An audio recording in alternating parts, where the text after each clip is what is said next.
Boeing hasn't made an annual profit since 2018 and has lost some $25 billion in the process. Last week, Boeing announced intentions to raise up to $25 billion in new stock and debt to rein in its balance sheet. The company plans to raise the cash over the next 3 years, but isn't wasting any time. According to Reuters, the plane maker has wrapped up a deal to sell digital receiver technology, the company's small defense subsidiary in Maryland that makes surveillance equipment for the U.S. military. According to the company's website, DRT designs and manufactures complex software-defined radio systems used by the intelligence, defense, and homeland security communities to gather, analyze, and share signals intelligence.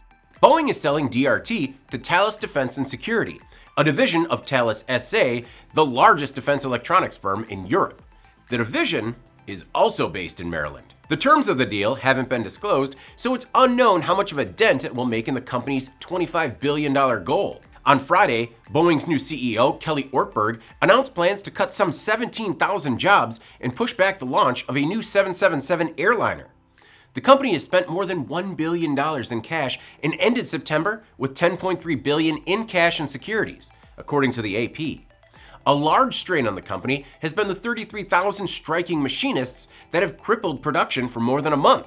The union will vote on a new deal this Wednesday that would increase pay by 35% over 4 years and dole out $7,000 ratification bonuses to the workers. The layoffs extend beyond Boeing. Spirit AeroSystems, which Boeing is in the process of acquiring for some $4.7 billion, announced plans to place 700 workers on 3-week furloughs starting this month. If the union can't make a deal by the end of next month, the furloughs will become layoffs. I'm David Manti. This is Manufacturing Now.